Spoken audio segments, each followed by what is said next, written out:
All right, good morning. So, we're going to continue with chapter 3. So, when we left off, George and Lenny got to the ranch, but they kind of had a rough start. The boss is like, I'm going to be watching you two. And then Curly kind of is rude to Lenny. And Lenny says, This is a bad place. Let's get out of here. And George's like, No, we got to stay here. If we can just get a little bit of money, then we can go do another job, whatever. We got to get a little bit of money. We got to work for at least a little bit. So we are now starting chapter 3, page 38. Please open up your texts and follow along, or you can open up your PDF and follow along, which is posted to Google Classroom. So here we go. Although there was evening brightness showing through the windows of the bunkhouse, inside it was dusk. Through the open door came the thuds and occasional clangs of a horseshoe game, and now and then the sound of voices raised in approval or derision. Slim and George came into the darkening bunkhouse together. Slim reached up over the card table and turned on the tin-shaded electric light.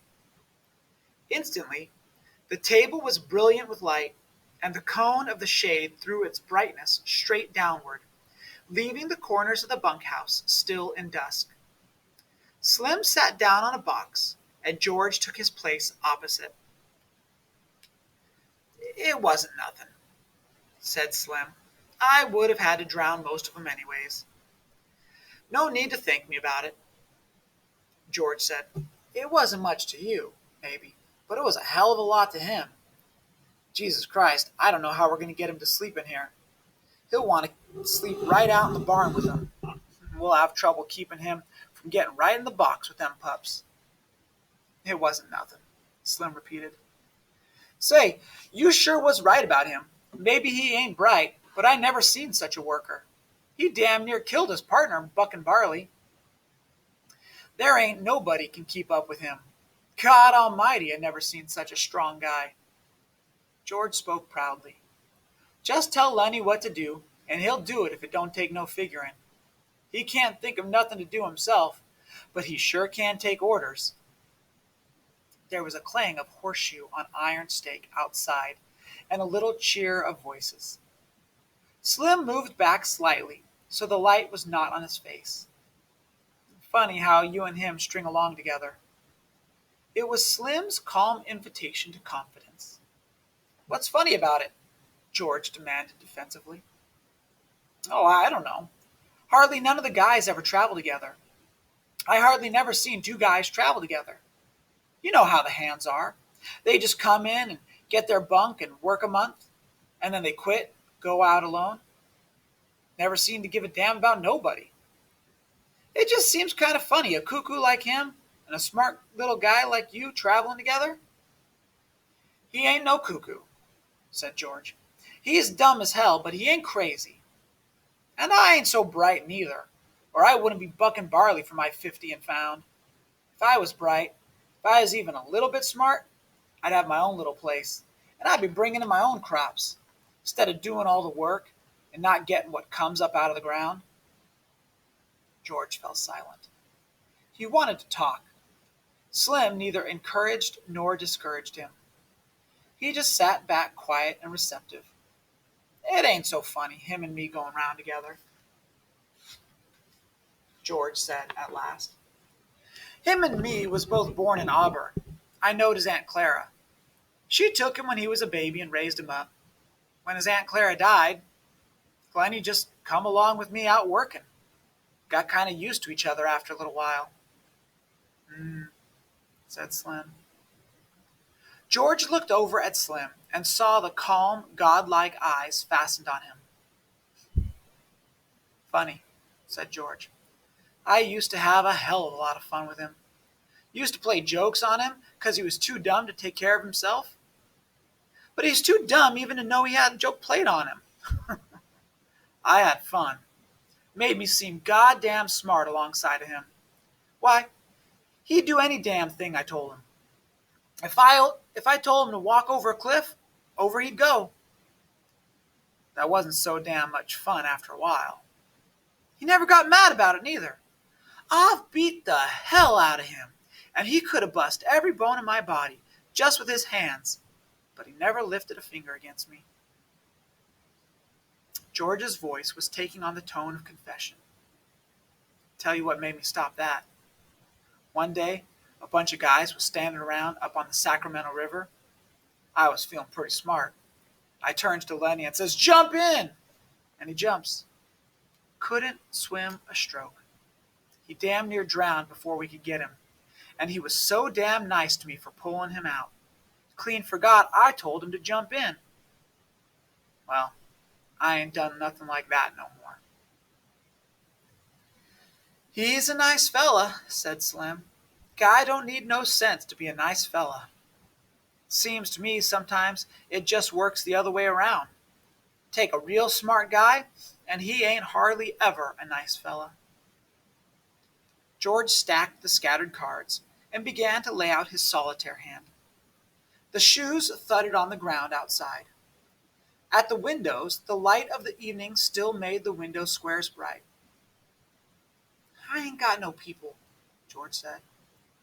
"I seen the guys that go around on ranches alone. That ain't no good. They don't have no fun. After a long time, they get mean. They get wanting to fight all the time." "Yeah, they get mean," Slim agreed. "They get so they don't want to talk to nobody. Of course, Lenny's a goddamn nuisance most of the time," said George. "But you get used to going around with a guy and you can't get rid of him." "He ain't mean," said Slim. "I can see Lenny ain't a bit mean." "Of course he ain't mean. But he gets in trouble all the time because he's so goddamn dumb.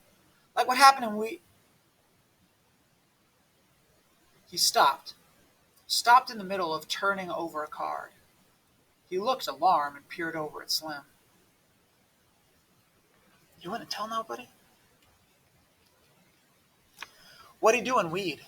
Slim asked calmly. "You wouldn't tell?" "No, of course you wouldn't." "What'd he do in Weed?" Slim asked again. "Well, he sees this girl in a red dress. Dumb bastard like he is, he wants to touch everything he likes. Just wants to feel it. So he reaches out to feel this red dress, and the girl lets out a squawk. And that gets Lenny all mixed up, and he holds on, because that's the only thing he can think to do. Well, this girl squawks and squawks. I was just a little bit off, and I heard all the yelling. So I comes running. And by the time Lenny's so scared, all he can think to do is just hold on. I socked him over the head with a picket fence to make him let go. He was so scared, he couldn't let go of that dress. And he's so goddamn strong, you know?" Slim's eyes were level and unwinking. He nodded very slowly. "So what happens?" George carefully built his line of solitaire cards. "Well, that girl rabbits in and tells the law she been raped. The guys in Weed start a party out to lynch Lenny. So we sit in an irrigation ditch underwater all the rest of that day. Got only our heads sticking out from the side of the ditch. And that night we scrammed out of there." Slim sat in silence for a moment. "Didn't hurt the girl none, huh?" he asked finally. "Hell no. He just scared her. I'd be scared too if he grabbed me. But he never hurt her. He just wanted to touch that red dress. Like he wants to pet them pups all the time." "He ain't mean," said Slim. "I can tell a mean guy a mile off."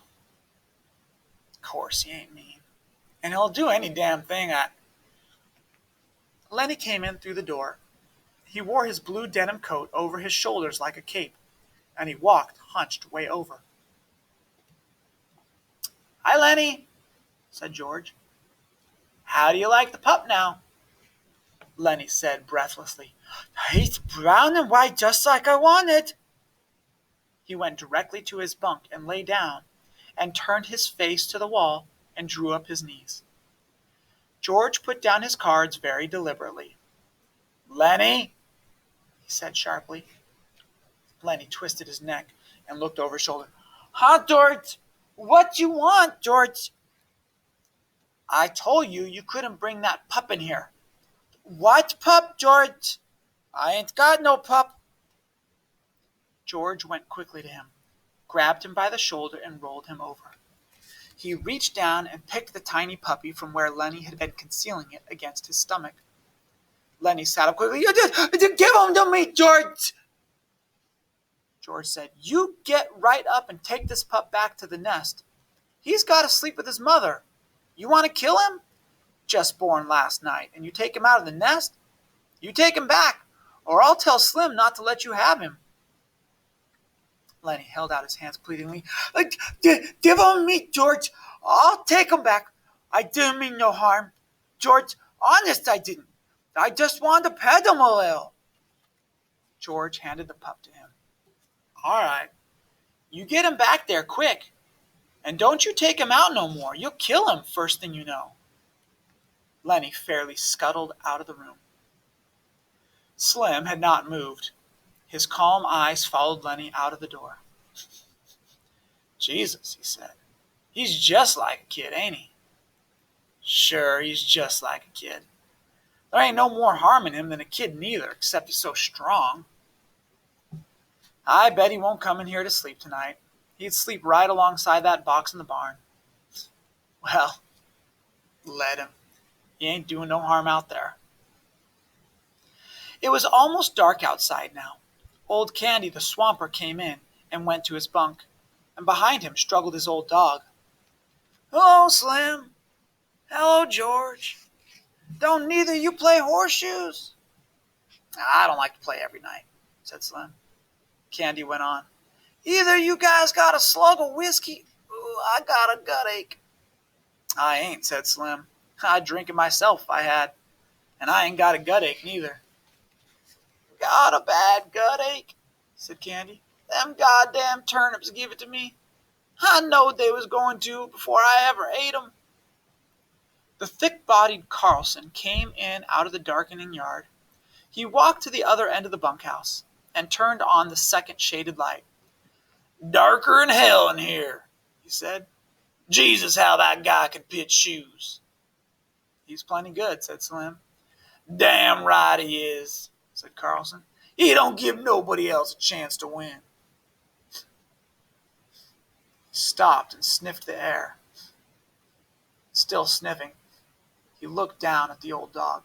"God almighty, that dog stinks. Get him out of here, Candy. I don't know nothing that stinks as bad as an old dog. You gotta get him out." Candy rolled to the edge of his bunk. He reached over and patted the ancient dog, and he apologized. "I've been around him so much, I never noticed how he stinks." "Well, I can't stand him in here," said Carlson. "That stink hangs around even after he's gone." He walked over with his heavy-legged stride and looked down at the dog. "Got no teeth," he said. "He's all stiff with rheumatism. He ain't no good to you, Candy. He ain't no good to himself. Why don't you shoot him, Candy?" The old man squirmed uncomfortably. "Well, hell, I had him so long. Had him since he was a pup. I herded sheep with him," he said proudly. "You wouldn't think to look at him now, but he was the best damn sheepdog I ever seen." George said, "I seen a guy in Weed that had an Airedale could herd sheep. Learned it from the other dogs." Carlson was not to be put off. "Look, Candy, this dog just suffers himself all the time. If you was to take him out and shoot him right in the back of the head," he leaned over and pointed, "right there, why, he'd never know what hit him." Candy looked about unhappily. "No," he said softly. "No, I couldn't do that. I had him too long." "He don't have no fun," Carlson insisted, "and it stinks to beat hell. Tell you what, I'll shoot him for you. Then it won't be you that does it." Candy threw his legs off his bunk. He scratched the white stubble whiskers on his cheek nervously. "I'm so used to him," he said softly. "I had him from a pup." "Well, you ain't being kind to him keeping him alive," said Carlson. "Look, Slim's bitch got a litter right now. I bet Slim would give you one of them pups to raise up. Wouldn't you, Slim? The Skinner had been studying the old dog with his calm eyes. Yeah, he said, you can have a pup if you want. He seemed to shake himself free for speech. Carl's right, Candy. That dog ain't no good to himself. I wish somebody'd shoot me if I got old and a cripple. Candy looked helplessly at him, for Slim's opinions were law. Maybe it hurt him, he suggested. I don't mind taking care of him. Carlson said, The way I'd shoot him, he wouldn't feel nothing. I'd put the gun right there. He pointed with his toe, right back of the head. He wouldn't even quiver.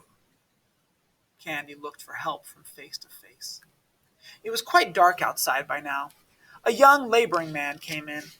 His sloping shoulders were bent forward, and he walked heavily on his heels, as though he carried the invisible grain bag. He went to his bunk and put his hat on his shelf.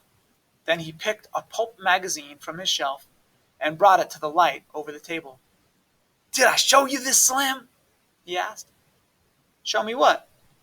The young man turned to the back of the magazine, put it down on the table, and pointed with his finger.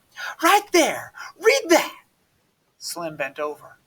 Go on, said the young man. Read it out loud.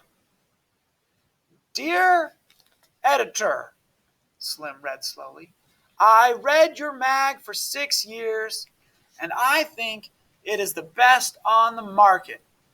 I like stories by Peter Rand. I think he's a wingding. Give us more like the Dark Rider. I don't write many letters. Just thought I would tell you I think your mag is the best dime's worth I ever spent. Slim looked up questioningly. What do you want me to read that for? Whit said. Go on, read the name at the bottom. Slim read, Yours for Success, William Tenner. He glanced up at Whit again. What do you want me to read that for? Whit closed the magazine impressively. Don't you remember Bill Tenner? Worked here about 3 months ago? Slim thought. Little guy? He asked. Drove a cultivator? That's him, Whit cried. That's the guy. You think he's the guy that wrote this letter? I know it. Bill and me was in here one day. Bill had one of them books that just come. He was looking in it and he says, I wrote a letter. Wonder if they put it in the book. But it wasn't there. Bill says, maybe they're saving it for later. And that's just what they done. There it is. Guess you're right, said Slim. Got it right in the book. George held out his hand for the magazine. Let's look at it. Whit found the place again, but he did not surrender his hold on it. He pointed out the letter with his forefinger, and then he went to his box shelf and laid the magazine carefully in. I wonder if Bill's seen it, he said. Bill and me worked in that patch of field peas. Run cultivators, both of us. Bill was a hell of a nice fella. All right, we're going to stop with our reading right there for now. And let's go ahead and take a look at some of the things in Chapter 3 and make sure that everyone's understanding what's going on. So first of all, look at the beginning. And we get this beautiful description of the clang of voices raised in approval or derision as they're playing horseshoes. And so if you listen to this imagery, you can hear the voices raising in approval or derision. The yeah! Oh! As they're playing the horseshoe game. You know, you throw the horseshoes and you try and score your points. And of course, we get the whole image of the bunkhouse itself and the dark light and the one shade casting light down just on the table. All right. So we got the setting. We are in the bunkhouse again. And then look at how it begins. It wasn't nothing, said Slim. Well, it what? It is a pronoun. It's got to refer to something. So Slim is replying to something that we didn't hear. Both men walk into the bunkhouse. So you have to think, what was said outside that as they walked in, Slim would continue that conversation? So we look at the broader context. It wasn't nothing. I would have drowned most of them. Anyways, most of what? Well, if you remember, he had drowned a bunch of the dogs the day before because the mother dog couldn't feed that many dogs. I know, it sounds really, really mean, but that was probably the harsh reality of farm life in the 30s. And so he's talking about, I'm going to have to drown more of the dogs, probably. No need to thank me about that. Well, what? George says, it wasn't much to you, but it was a hell of a lot to him. I don't know how we're going to get him to sleep in here. And then we realize, oh, yeah. Chapter 2 ended, and Lenny said, Tate's got the puppies. I want a brown and white puppy. George, go talk to him about the puppies. And so some point at dinner, George must have spoken to Slim, and Slim said, sure, Lenny can have a puppy. And so Lenny is excited. And so that's why Slim's saying, don't worry about it, George. I'm happy to give him a puppy. Okay, so got to understand what's going on there. All right, and then Slim says this. Hardly none of the guys ever travel together. I hardly never seen two guys travel together. I told you before, when you see the same idea repeated and repeated and repeated, pay attention. Because we've seen the boss say, you guys travel together? We've seen Curly say, you guys travel together? And now Slim says, you guys travel together? Nobody does that. So there's something about George and Lenny that is entirely different from everybody else in the story. Everybody else in the story looks at them and goes, well, that's kind of different. That's kind of weird. Nobody does that. And so George and Lenny have been separated, set apart. So we have to pay attention. What makes them so different? What makes them so special? All right. Page 40, George admits to doing really awful things, beating up Lenny just for fun, makes Lenny jump in the river, and Lenny almost drowns. And it's in that drowning that George realizes, I have so much control over his life. I cannot be careless. I have to take care of him. He trusts me. And George says, that's when I changed. I used to kind of be a jerk to him. And we did see him yell at him earlier, kind of a jerk. But he says, I don't do that horrible stuff anymore. Because I recognize that Lenny depends on me. And so we just go around together, and I got used to him. The thing that they keep saying is how nice Lenny is, how strong he is. All right. And then page 41. Of course, George is talking about how dumb he is, and he does stupid stuff like in Weed, and then he goes, oh, I just said weed. But Slim, remember, Slim is the prince of the ranch. People feel confident around Slim. And Slim just says, I'm here. I'll listen. And so George tells him very clearly, he saw this red dress. He grabbed out to touch the red dress. The woman freaked out. She squawked and squawked. She yelled and yelled. And then she rabbits in. She runs into town and says, he raped me. So they had to hide in an irrigation ditch. Now, if you've been near the school, you know just right over here a little ways is that irrigation ditch. And when it does rain, that thing floods like crazy.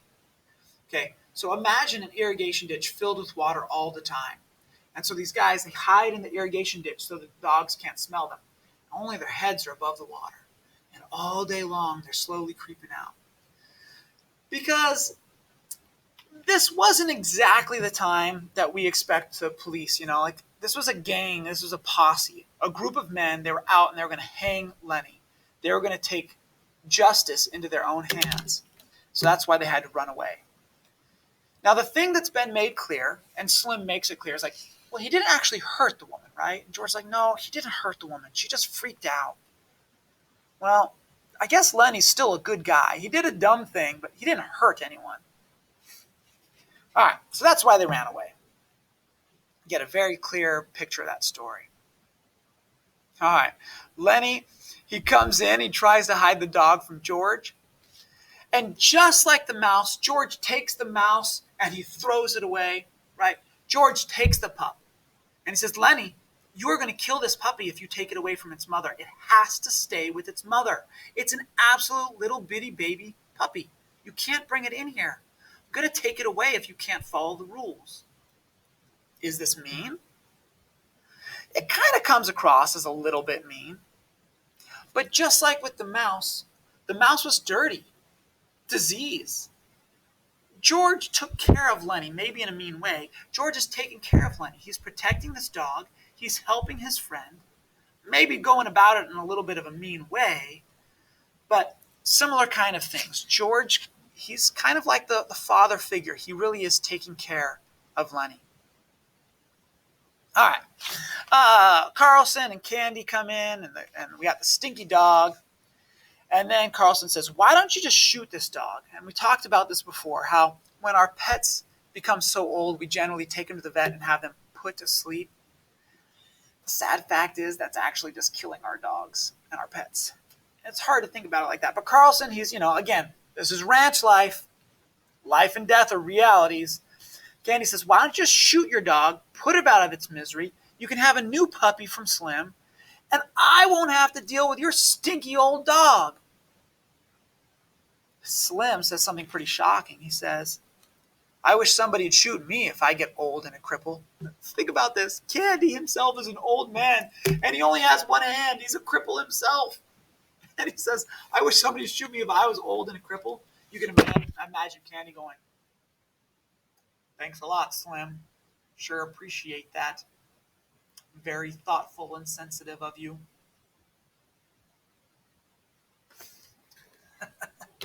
Okay, so we got Candy and his dog, right? Why don't you shoot him?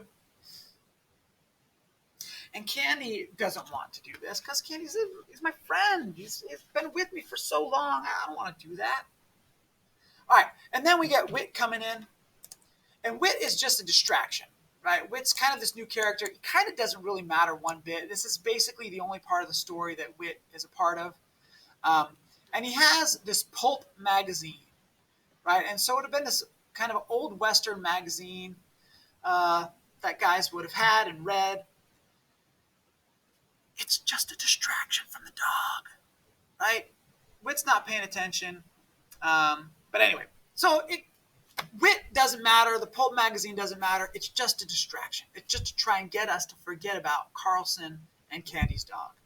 So when we come back to page 47, we will find out what happens to Candy's dog and Carlson and all that. So I hope that helps you understand what we have read so far. I hope you've enjoyed what we've read so far. And I think that's all for now. All right, guys. We will catch up later. Bye-bye.